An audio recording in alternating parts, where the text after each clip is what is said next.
We in Global TV says certain kind of friend we no cape, and some informer friend we lovely. We in Global, bona fake friend and bona tape. We in Global, we not promote them, we not support them. Look at them on the cheek, come here represent for.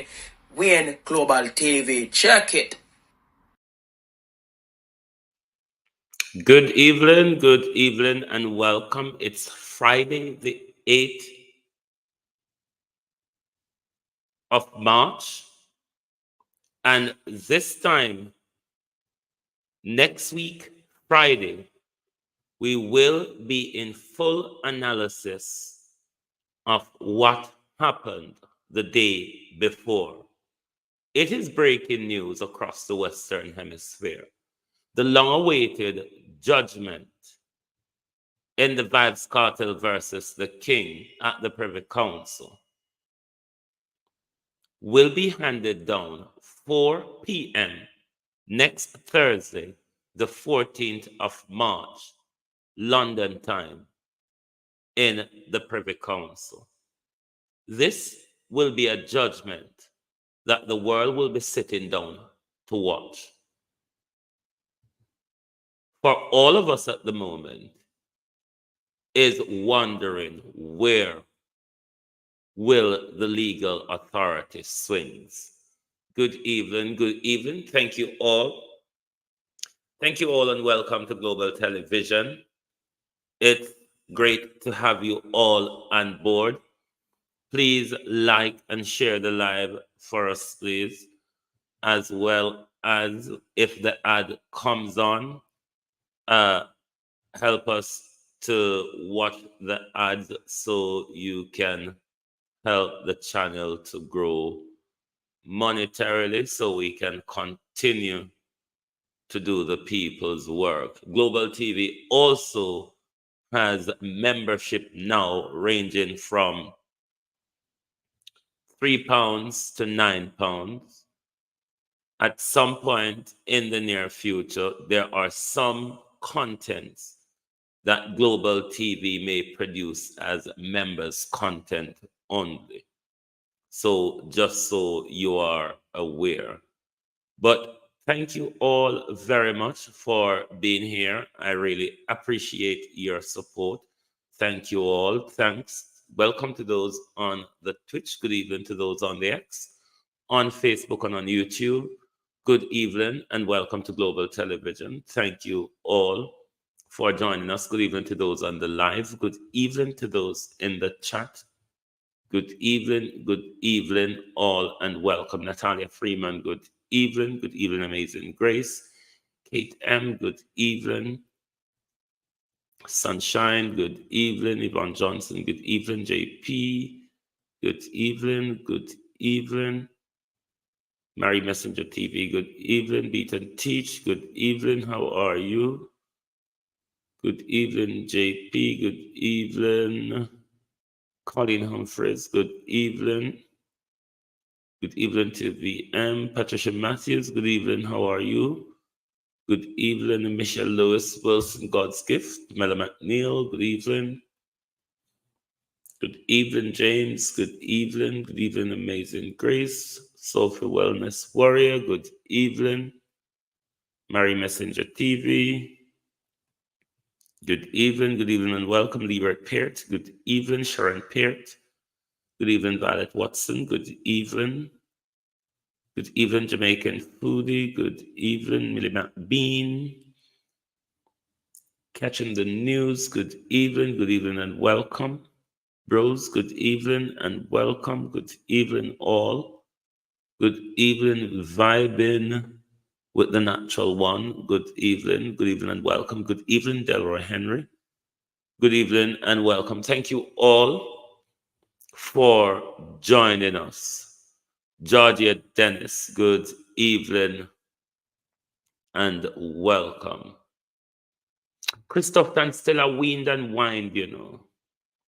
Christoph still lay down in a dot, a walla and a roll over the loss. If you listen to Christoph, you would think Christoph is saying, me win the constituency strongly, or to use Donald Trump word, bigly. Me win the constituency bigly.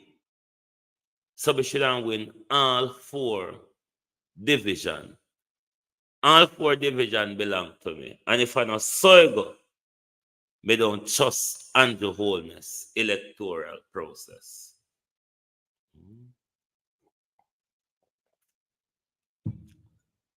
Counter no so it go. Me don't believe in the process. And me I go kick up rumpus, me I go jump out of the chair, and me I go roll a dirt and do everything for show them say them shouldn't make me lose the division. If I have to roll a dirt to the point where them have to call a by-election. But note Tufton, not just this. The whole country would need to rerun so we can settle upon the result. We are unsettled, Dr. Tufton, because we were confused by the director of election. I'm not quite sure that is your case, Dr. Tufton. It is more of we shouldn't win it. It's more of we shouldn't win it. But whenever more and more you listen to JLP people, you know there are some violent gangsters, thugs, I repeat. The more you listen to the utterances of members of the Jamaica Labour Party, leave with friend Wami out of it, you know, Michelle Johnson. But we hear Joy Mouth, we see Dean Finger, we see my girl there, where did go tell the woman say you make a wrong talk. And me they have to tell you say you make a wrong talk. You notice the JLP behavior is one of a thuggish one. Me I go remind you know, of some of feather concubine them. You would have known it because of something where we circulate in a public for some about going 3 years now. But me I go remind some of feather concubines, some of these people who were wrapped up in your KSMC, some of these people who milk some of that millions missing from KSMC and others because Feda was running party shop down there. I wonder if that's why them threaten or buy out or coerce or play upon the heart of Ennis. Why Ennis have to come back in order for not make them lose the council. But listen to the party shop. The party shop where Feda used to run KSMC.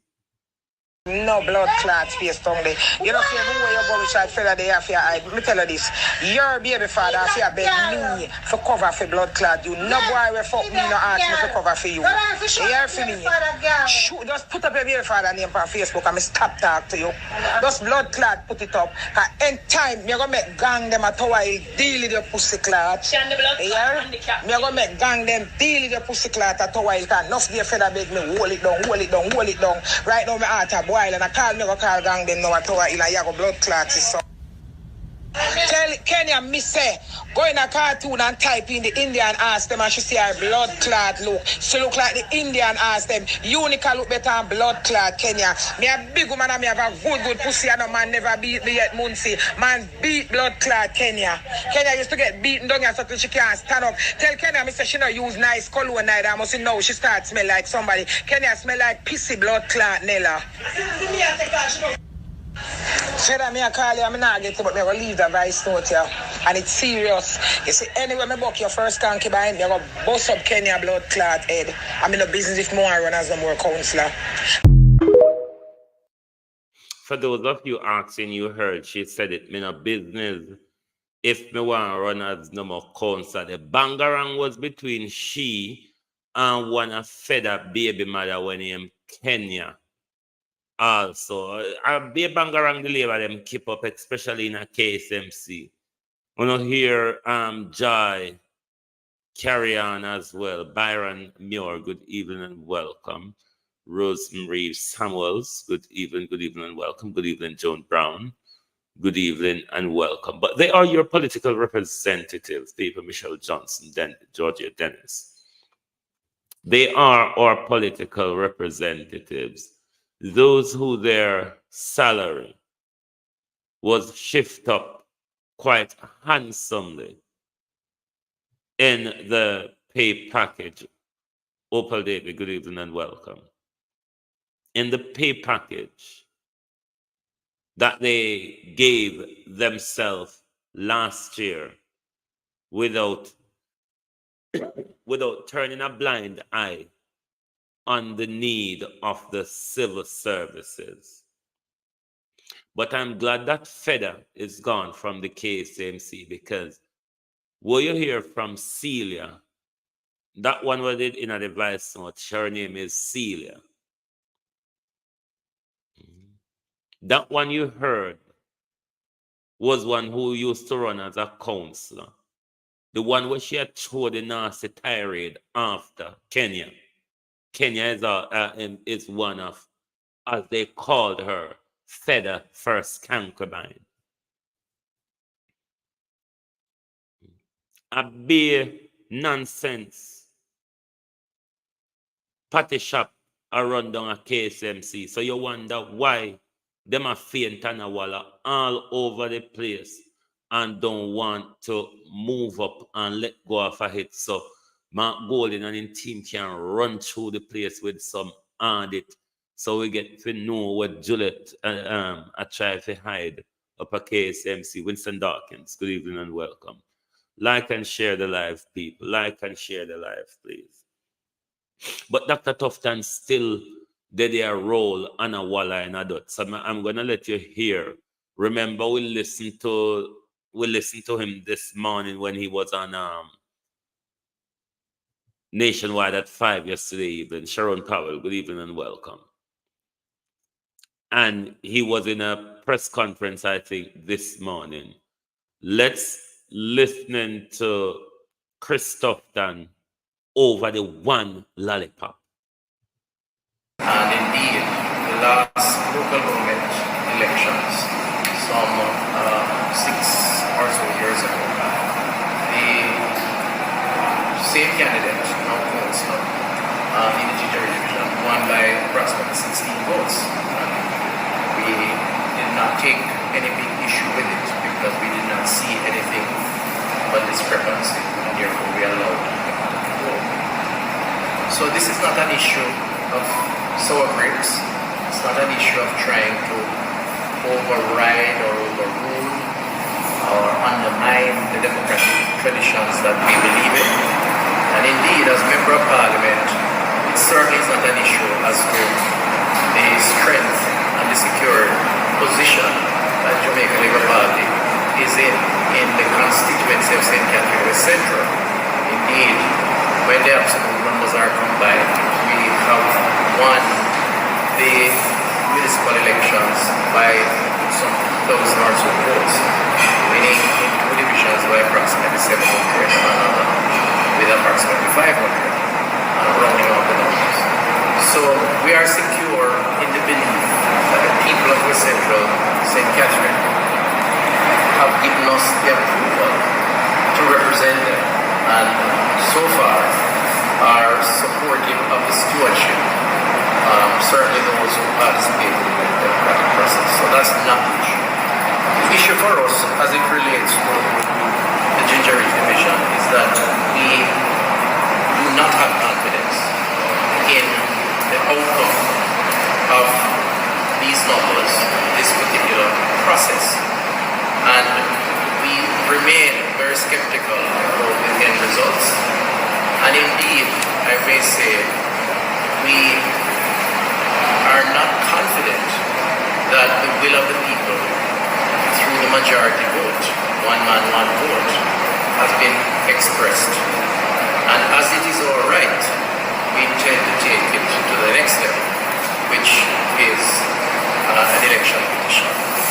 And the lawyers have advised, so I was not present, so I go based on their evidence that they have gathered and their position that they are taking. Let me just give a couple of reasons why we are on that view, without going into a lot of details that will come out in the petition once it is lodged. First of all, the rejected balance, which is governed by a process, we believe, include balance where the will of the voter and the intent of the voter was clearly expressed. However, in a number of cases, rejected based on an interpretation of what the marking on the particular ballot. So, an X versus a tick, for example. For us, the issue is not only the concern around intent, which is fundamental, but also the inconsistency that has been applied, where in some instances the ticks are recognized, in other instances, and in this instance, they have been rejected. And that would augur in our favor in terms of the GMP candidate. That may require a more substantial assessment going forward, because the truth is, we will need to look at the law to make it more specific around voter intent. And as a legislator, I understand my responsibility in so doing. And I am using this case, this scenario, as the Member of Parliament and the Chairman of the constituency to support the pace of that review. And it's something that has been on the table for some time, where discussion has taken place, and I think it's going to be important for the legislation. And I would say that we have to share collective responsibility for that as legislators, not just the electoral office or the electoral commission. But that's only one point. The other concern that I have is the issue of a final count taking place at the electoral office presided over by the returning officer in Kitsilton.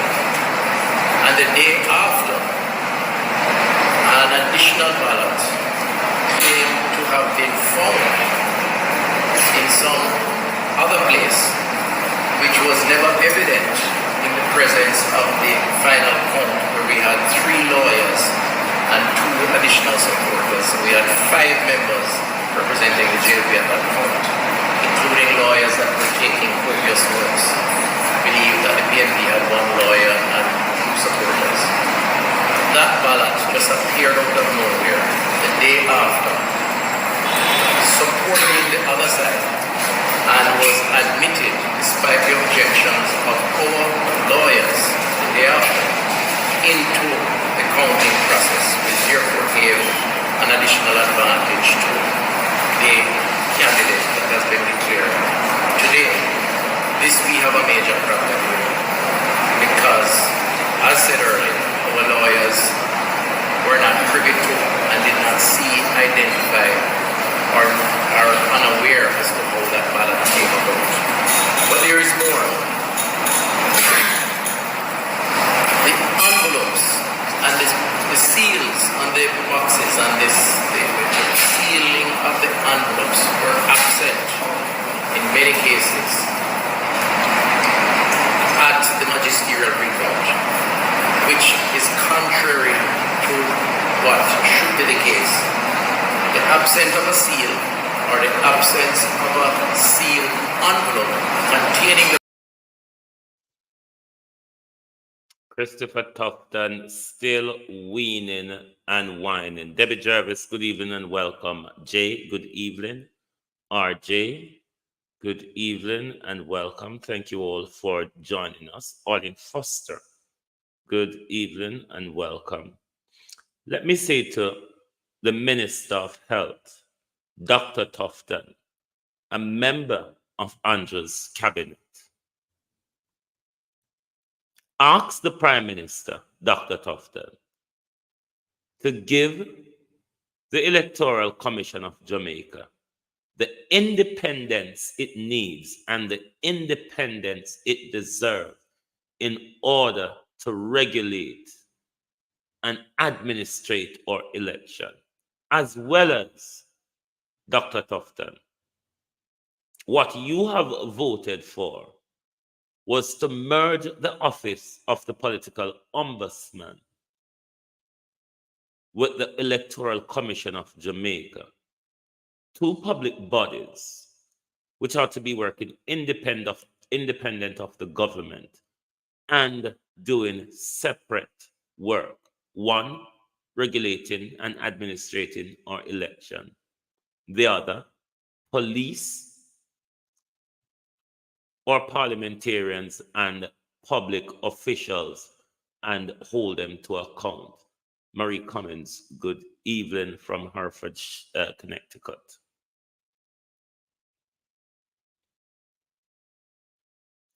It's your Prime Minister, Dr. Tufton, your leader, the member of the cabinet which you are of, that coup all of these accountability framework.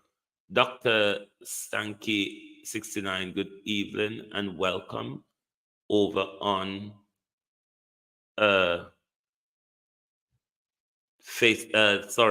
over on the Twitch. Sorry. Good evening to Dr. Stanky on the Twitch. Good evening and welcome. It is your cabinet, Dr. Tufton, your government, that has removed what ought to be independent accountability framework into the office of the Prime Minister, merging both agencies together, which ought to be doing separate work. And then Dr. Tufton come out here, come cry blue murder, come tell us how much on this election exercise he doesn't trust the ECJ.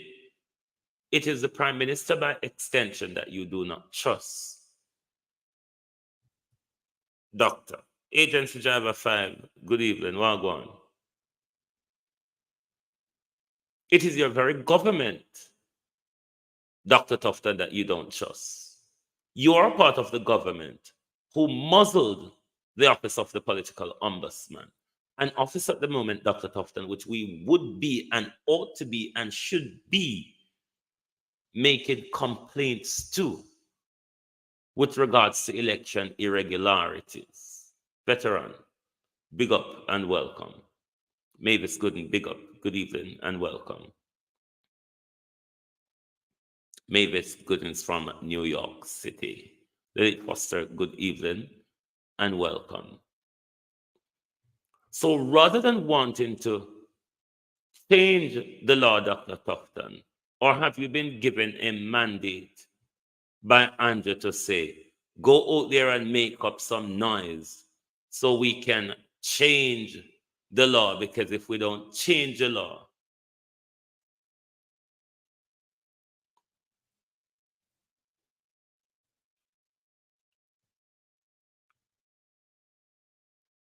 Rosie D, good evening and welcome. I just paused a bit because I realized there's an ad roll. There's an ad roll, so I just break a bit.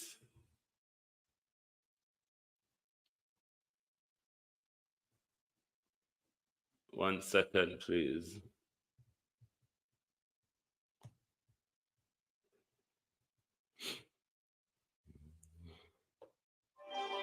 Oops.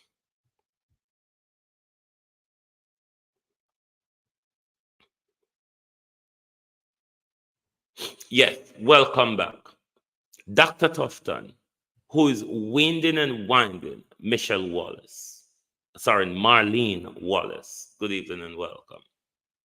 Dr. Tufton, who is winding and winding Rosie D, is a member of Andrew Holness' government, which locked up the accountability framework into the office of the Prime Minister, Hugh Robotham, which should be independent of the Prime Minister's office. The Prime Minister, just before election, Dr. Tufton, changed the rules. Now we don't even know how the office of the political ombudsman works. We don't know if there's an ombudsman appointed from the group of the election commission to carry out the work, tasks, and investigatory work of the office of the political ombudsman. We just don't know the status of this thing at the moment or how it works, because the Prime Minister first dismantled it in November 2002 after Michelle Charles was disciplined. The Prime Minister refused to reappoint the office under that current legislation, took a legislation into Parliament and took a bill rather into Parliament and have it into law within 72 hours. And now we're left in a confusion where for the first time in Jamaica, we've had an election where no one across the country is settled on the result. Whoever you wins is whoever you talk to and whoever they support. Even the MPs themselves across the country, not the MPs, the councillors, their magisterial counts all across the country, which is even causing more confusion. Nobody really understands this election or is settled on this election. So the problem that Dr. Tufton is having with wanting to change the regulatory framework of our electoral process, the very problem he should be taking to his cabinet, should be taken to the Prime Minister, is to give those agencies and departments the independence they need in order to do their job without government shadowing them, without the office of the Prime Minister wanting to be the last reporting authority, or want to shadow them or tailgate them in what they do. This is why people like the Integrity Commission have the report out there. They refer the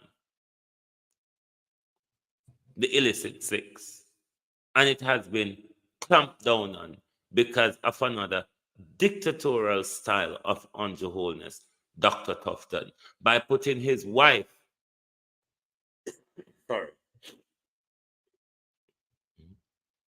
Carla Williams, good evening and welcome, by entrenching his wife, Dr. Tufton, as Speaker of the House. There's barely any way head forward where we're going to get with the illicit six. Primrose Radine is another family member. Good evening and welcome, cousin. Good evening and welcome. So Dr. Tufton's problem, he needs to look closer to home.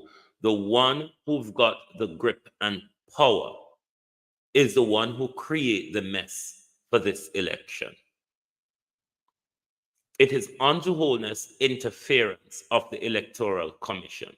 It is Andrew Holness' interference of the Office of the Political Ombudsman is why we are into this very, one, a messy debacle with the election result, and two, we really don't know who to go and report to. We really don't know who to go and report to because of the system that we've left with now. But one thing for sure, the people must stand firm on. We need to know who the illicit six are before we go to general election next year. We should ask that question every day at every opportunity. Do you want to go out and vote for criminals, those who are enriching themselves out of your pocket, those who are failing to do the job you elect them to do, and not only elect them to do, provide them with a budget to do so? So will you stay in silence until next year, or will you on a daily basis continuously demanding that we know who the illicit six are? But this morning, I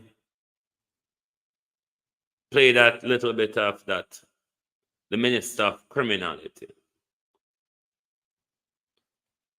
I played that clip that the Minister of Criminality spoke of yesterday in the finance or standing finance community, however way you spin it around.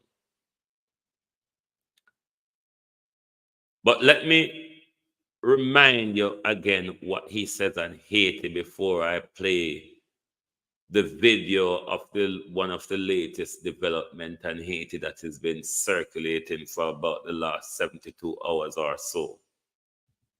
The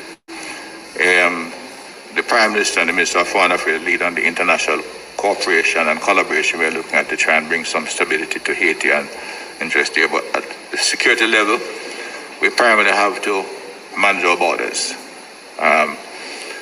We have to ensure we don't get a flood coming this way. Still, whether for whatever reason, we have had a couple of boats coming in. Their interest more is going to North America, and they tend to go north through the Bahamas, and they sometimes go east and go all the way down to South America and come back up on the Pacific coast of the United States. That's how challenged they are. But while we are deeply concerned, and I said the government is taking an active and leading role in trying to get CARICOM to bring some stability to work with partners internationally and international agencies to bring some stability to Haiti and to move us back to hopefully a more sustainable governance structure. Security-wise, we just seek to protect our borders, which means increasing the level of activity in our East Coast, South and North, and also increasing our collaboration with both our security forces contacts in Haiti as well as the other international bodies in Haiti involving security to monitor the situation here, which continues to be of distress and a challenge to the Haitian community, in particular southern Haiti, Port-au-Prince and surrounding areas. Given the breakdown in law and order, which seems to be getting worse day by day, we're going to have more people who are fleeing maybe just out of fear for their lives. And I've been concerned about the approach we have taken in addressing those who come here as refugees. I accept that some of them may be motivated by, there may be some level of human trafficking in it, but our policy thus far has been to return them back to their shores, and we may be returning people to certain death. Given that deterioration, are we going to continue the policy of this automatic repatriation of persons who come from Haiti, which will probably increase in the days and weeks, given the situation there? Well, I hope it does increase, but no, the policy we pursued up to now was to return them. We didn't see any major reason, because the areas they're going back to in the far south, Lekai and the peninsula, German Peninsula, and back to Cap Haitian in the north are areas which are relatively calm. There are no reports of any significant challenges in these areas at the time we're doing it. And, we even had members there that will return, would take a few weeks and they come back again because they know the routine. And they're in pretty good shape. However, we are looking at the situation it is now as a situation deterioration in urban Haiti, in particular Port-au-Prince, is almost has been more than a 24-hour cycle. Is what, sorry, repeat? And a 24-hour cycle, 24 daily. Right. As the situation changes, we discuss it and look at what we may have to do to change our situation. At this point, we have agreed to take a number of people legitimately, namely the orphans in an orphanage that was isolated and challenged, and the mustard seed committee is taking them. We have agreed, and the logistics of that being worked out. We have been requested by the World Bank to take their staff here, amount 53. We are working out the process to get that done. So what we can do through legitimate means we're doing. We still have to maintain control of our borders because we cannot afford a flood of refugees. But I said we'll look at what we do, and we look at that and review it on a literally daily basis. Okay. Why America don't take the World Bank people or them go home and them yard? Them not come from somewhere. Rather than picking up World Bank people to help them, to shelter them from a war zone. Lilith, Foster, David, good evening and welcome. Why World Bank people them don't go home at them yard? But Dr. Chang, the criminal, the Jamaican Minister of National Security, the criminal who rather flood guns into the country by container illegally. I wonder if Dr. Chang used the Haiti route that a lot of others would use in their illegal gun shipment into the country. Dr. Chang is in violation of the 51 Convention and the 67 Protocol that protects the rights of refugee. And Dr. Chang ought to be dragged in front of the court for such violation. The rules and asylum, once someone turns up on your border, under the asylum rules, you are under a duty to hear their claim. You're not under a duty to give them asylum status. You're not under a duty to give them protection if the facts in their case doesn't warrant that. But as a state signature to the convention, Jamaica is under a duty to hear those asylum cases. Where have you ever heard in a democracy where an asylum seeker is charged for illegal entry into a country? Provide us, Dr. Chang, with the precedents, Dr. Chang, where there's a legal route of entry, Dr. Chang, for asylum seeking.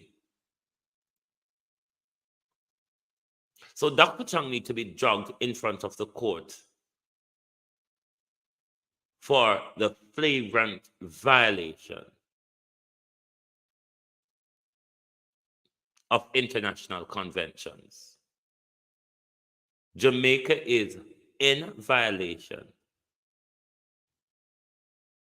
of the Convention on Refugee and the 67 Protocol because they are under a duty to hear those claims and decide whether or not those people are at risk.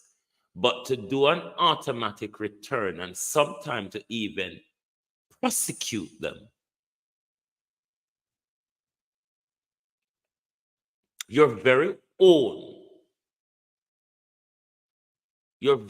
brothers and sisters on your border, your very own who we've both fought that struggle of against that struggle of imperialism and apartheid. This same Jamaica is turning its back to another brother. This Jamaica is saying we are more prioritizing the people of the World Bank who can guard them yard. Kishore Fulton, good evening and welcome. We can prioritize the World Bank people and we guard them yard. World Bank people have yard figure. Why America or Canada don't take the World Bank people them? Why they're asking Jamaica to take why the World Bank is asking Jamaica to take its staff in Haiti? Why they don't go to New York? And New York on a headquarters there, isn't it? Why Jamaica? Why they not go home, go where them come from? Till it's safe enough to go back to Haiti. Why Jamaica? Why they do not go to their headquarters in rather be Washington or New York? Nerissa Smith, good evening and welcome. How are you?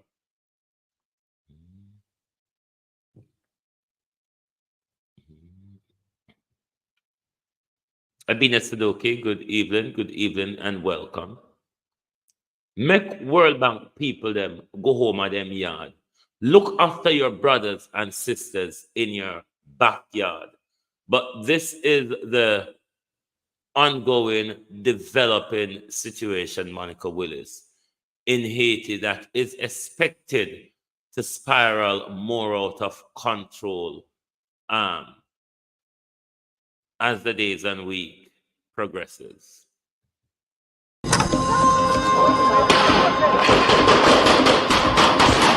The Caribbean nation of Haiti is seeing some of its most violent days.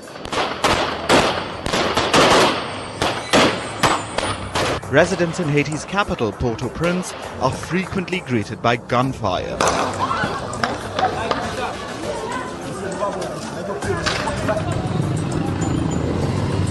Millions are at risk, and thousands have fled the violence.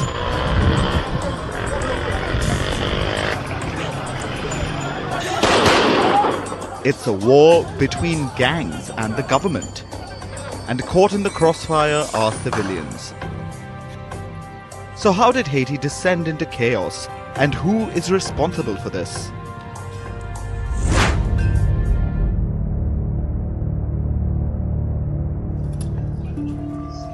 There's one man who is on a mission in Haiti. His name is Jimmy Cherizier. And he calls himself Barbecue. There are rumors that Cherizier got the nickname because he was accused of setting houses on fire. But Cherizier says he got the nickname because his mother sold fried chicken. Barbecue is a 42-year-old former cop who has now turned gangster. He was fired from the Haiti National Police in 2018 after being named in a series of violent crimes. Cherizier first came into the spotlight in 2017. He was accused of being involved in the Grand Ravine massacre, which led to at least 9 deaths. In 2018, Barbecue was named for taking part in the La Saline massacre, which resulted in over 70 deaths and the burning of 400 homes. A year later, in 2019, he was a gang leader, and was accused of taking part in the Bel Air massacre where 24 people were killed. After Cherizier was released from the police, he decided to become a gang leader. He currently leads the revolutionary forces of the G9 family and allies, or G9 in short. And this group of over a dozen gangs controls almost 80% of Haiti's capital. Being in the police force made Barbecue hungry for power. Even after being discharged, he was always seen with a gun. In fact, in 2022, Barbecue was sanctioned by the UN Security Council for orchestrating a blockade of major fuel terminals in Port-au-Prince. And now he's making headlines again. That's because Barbecue has beef with Haiti's Prime Minister, Ariel Henry.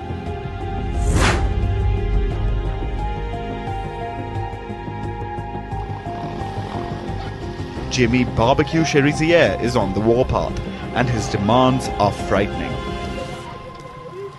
If Ariel Henry doesn't step down, the country will suffer a genocide. If Ariel Henry doesn't step down, if the international community continues to support Ariel Henry, they will lead us directly into a civil war that will end in genocide. Barbecue and his gang have attacked almost all the government institutions in Port-au-Prince. They attacked Haiti's main airport.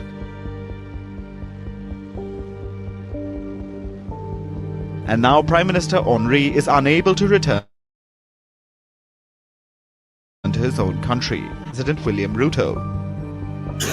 The two leaders signed a security pact allowing Kenya to deploy troops in Haiti to fight the menacing gangs. And for Barbecue, the absence of Prime Minister Henry was the perfect time to launch a coup. The first objective of our fight is to ensure that Prime Minister Ariel Henry's government does not remain in power by any means. All of us, the armed groups in the provincial towns and the armed groups in the capital, are united today. We will fight Ariel until the last drop of blood. We will fight Ariel Henry until he resigns. I am ready to make an alliance with the devil, ready to sleep in the same bed as the devil. Haiti's Prime Minister is in Puerto Rico. He was denied landing rights in Haiti's neighbor, the Dominican Republic. And it looks like Barbecue will only use this to his advantage. Millions are at risk.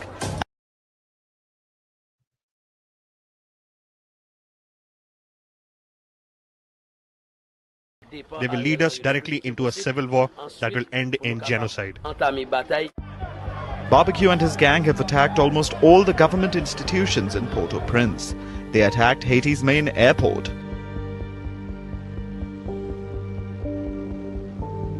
And now Prime Minister Henry is unable to return to his own country. He was on a trip to Kenya to meet President William Ruto. The two leaders signed a security pact allowing Kenya to deploy troops in Haiti to fight the menacing gangs. And for Barbecue, the absence of Prime Minister Henry was the perfect time to launch a coup. The first objective of our fight is to ensure that Prime Minister Ariel Henry's government does not remain in power by any means. All of us, the armed groups in the provincial towns and the armed groups in the capital, are united today. We will fight Ariel until the last drop of blood. We will fight Ariel Henry until he resigns. I am ready to make an alliance with the devil, ready to sleep in the same bed as the devil.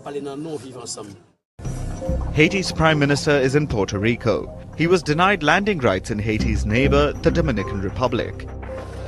And it looks like Barbecue will only use this to his advantage. So where does that leave the international community?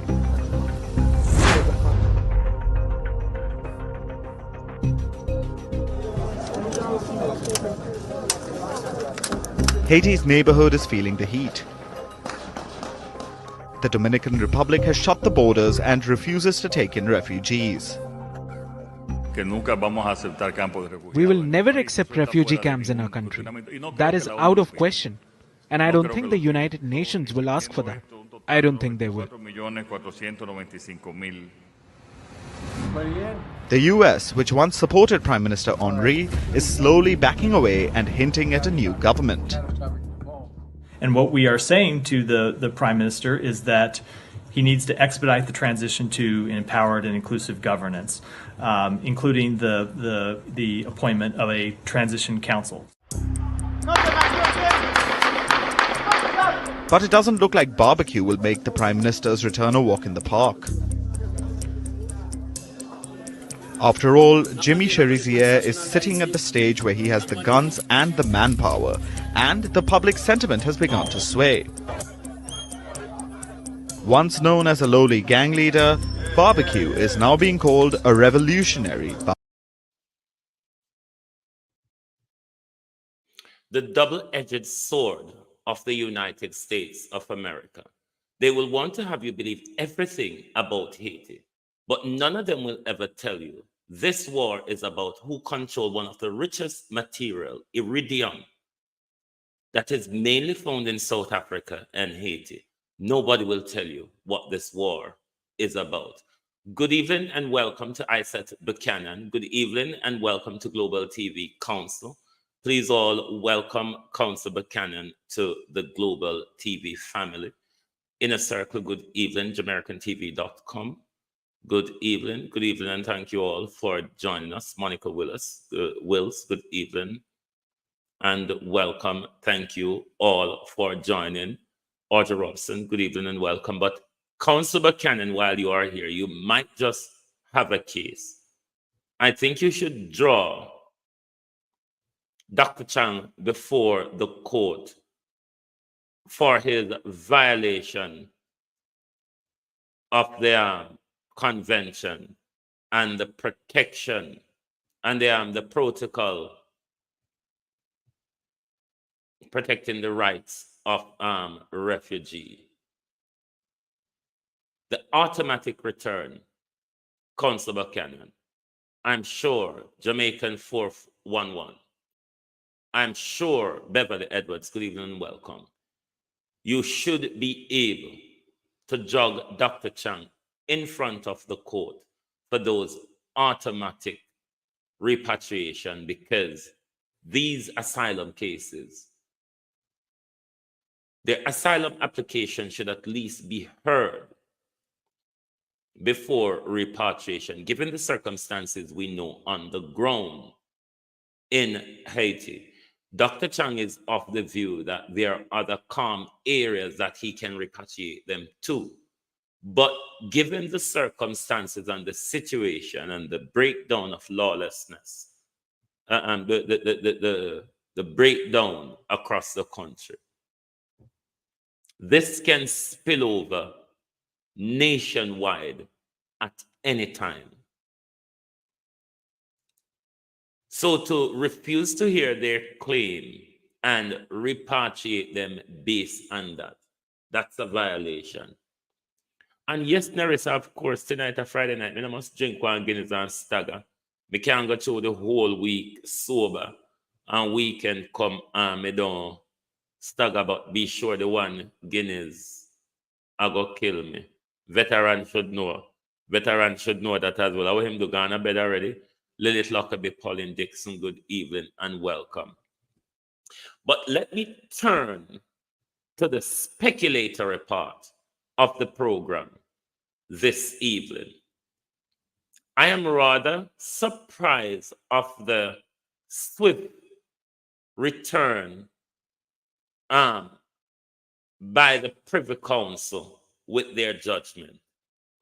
Generally, when the Privy Council, in my experience of following the whole legal process, generally when the Privy Council or the Supreme Court returns with a judgment so soon, is either there's something of huge constitutional importance or there's some flagrant breaches or something like that which they want to wrap up quite early on.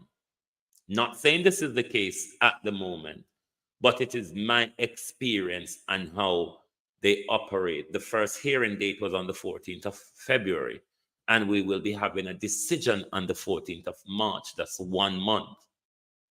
Generally, these people come back with decision 8, 12, 16 weeks.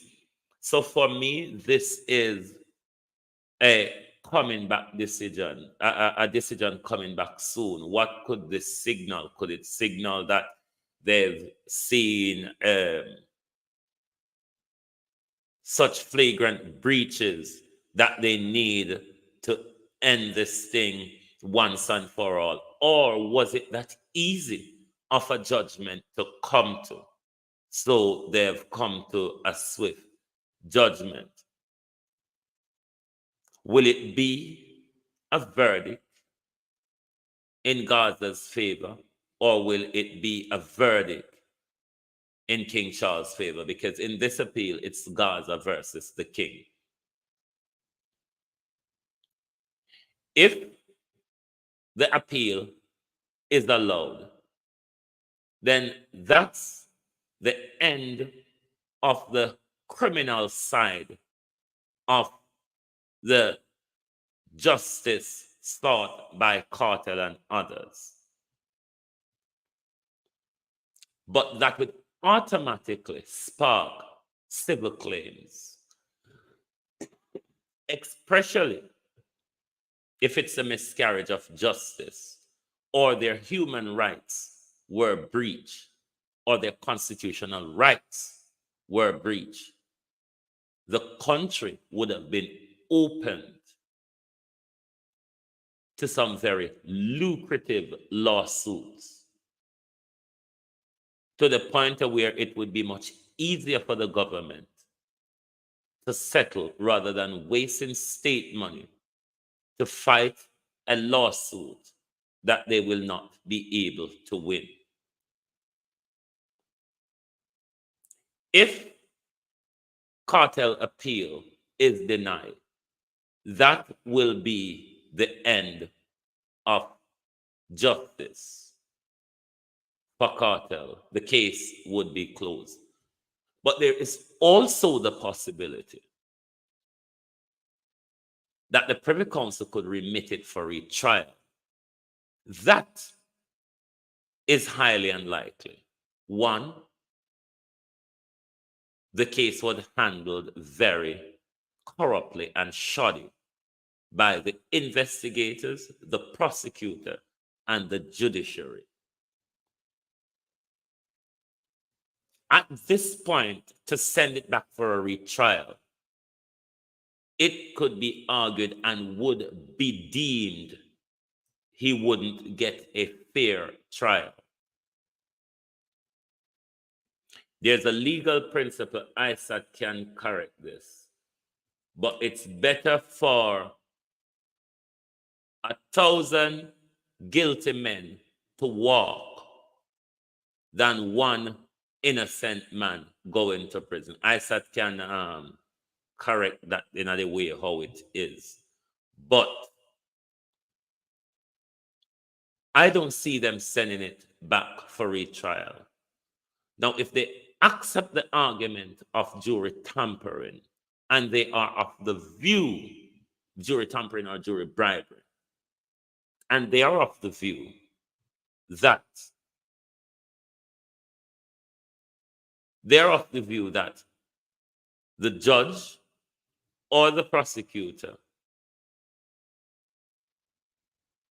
committed a non-feasance, that what we was talking about last night, because they should have stopped the trial, remove the bribed jury, and appoint another jury to fill the space, or collapse the entire trial and start all over again, albeit it would have been expensive, but you cannot place a price on justice.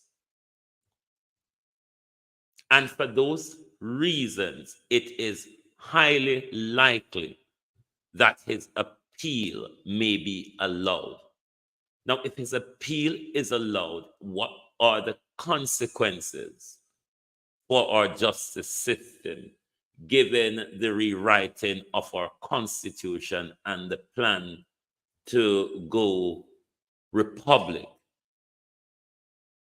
If cartel appeal is allowed, will it open the eyes of the anti-monarchists more? Of one of them, which I am. I'm an anti-monarchist. But I still do not want a Republican system under this current regime. I think there's a lot of things we would need to fix as Jamaica before embarking onto this. But I am one who is of the view that we need to be away.